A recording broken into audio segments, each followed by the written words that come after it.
क्या हुआ, सब ठीक है? वो डॉक्टर ने बोला है कि उन्हें हमसे कुछ अर्जेंट बात करनी है। चलो।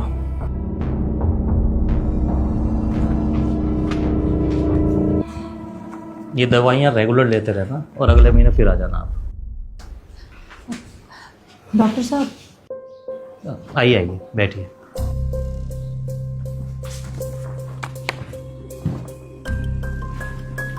कुछ क्रिटिकल है क्या डॉक्टर? कह सकते हैं। आप अकेले बैठे हैं? जी। आपका कोई भाई बहन? नहीं।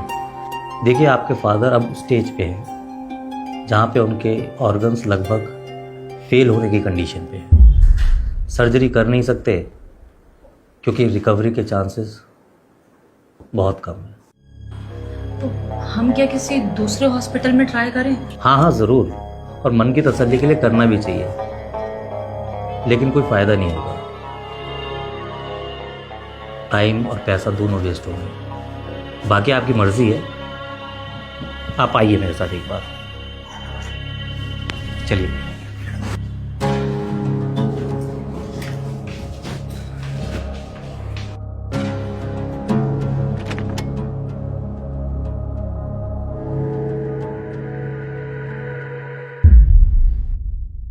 देखिए, इस समय जो आपके फादर की कंडीशन है, मैं आपको सजेस्ट करूंगा कि आप इन्हें घर ले जाइए और देखभाल कीजिए। कुछ दवाइयाँ लिख के दे दूंगा जो रेगुलर बेसिस पे आप इन्हें देते रहिएगा। बाकी भगवान पे भरोसा रखिए, सब अच्छा ही होगा। सर, प्रॉब्लम ये है कि हम दोनों वर्किंग हैं और घर पे कोई रहता नहीं है, तो आप समझ सकते हैं कि जब घर पे कोई होगा ही नहीं तो फिर केयर कैसे होगी।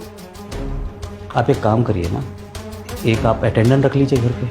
सर एक्चुअली प्रॉब्लम ये है कि जब ये घर पे रहते हैं और हम ऑफिस से आते हैं तो ये हमेशा आवाज़ें लगा के बुलाते रहते हैं, कभी खाने के लिए, कभी पीने के लिए, कभी कहेंगे कि हमारे साथ बैठ के टीवी देख लो। अब सर आप ही सोचो, हम लोग ऑफिस से थके हारे आते हैं तो हमारे भी कुछ पर्सनल टाइम होता है। सर, ऐसा नहीं हो सकता कि आप इन्हें यहीं पे रख लीजिए, तो इनकी केयर भी होती रहेगी और हम दोनों भी टेंशन फ्री रहेंगे। डॉक्टर साहब, अंकल जी के पेपर आ गए।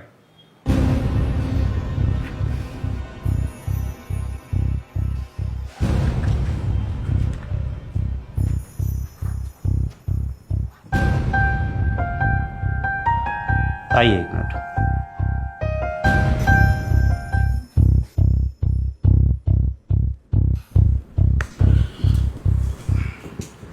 कैसे पेपर हैं डॉक्टर साहब? आपके फादर ने अपनी एक ना विल तैयार करवाई है। कल एडवोकेट बंसल आए थे आपके फादर से मिलने के लिए। आपके फादर का कहना है कि वो अपनी जितनी भी संपत्ति है ओल्ड एज होम को एज ए चैरिटी देना चाहते हैं। सर ये कैसे हो सकता है? मैं उनकी इकलौती औलाद हूँ, उनका जो कुछ भी है मेरा है सब। और वो किसके होंगे? उनकी कमाई हुई चीज़ों को то आप रखने को तैयार हैं, लेकिन उनकी बीमारी, उनका अकेलापन, उनकी उदासी, वो कौन रखेगा? क्या बचपन से लेके आज तक कभी आप बीमार नहीं हुए? क्या आपके पिता ने आपको किसी हॉस्पिटल के भरोसे छोड़ दिया था?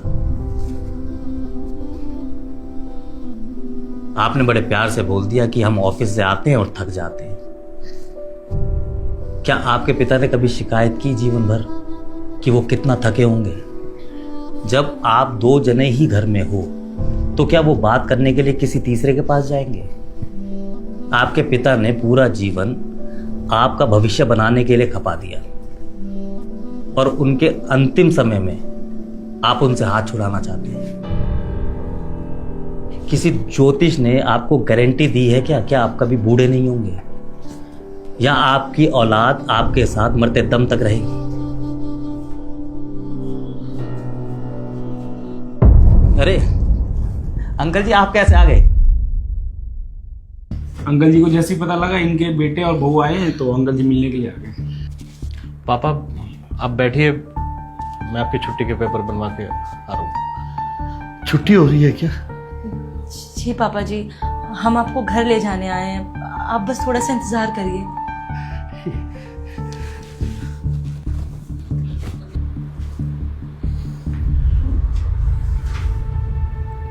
सॉरी डॉक्टर साहब। सॉरी नहीं, बात को समझने की कोशिश कीजिए। रिश्ते भले ही ऊपर वाला बना के भेजता है, लेकिन निभाना नीचे वालों को ही पड़ता है।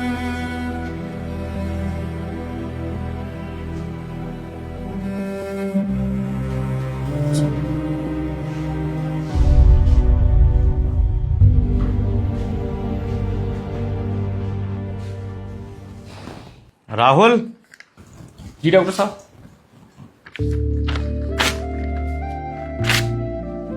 ये डस्टबिन में फेंको। आपने उनसे झूठ क्यों बोला? क्योंकि हमें डॉक्टरी में सिखाया गया है कुछ बीमारियां दवाइयों से ठीक होती हैं और कुछ बातों से।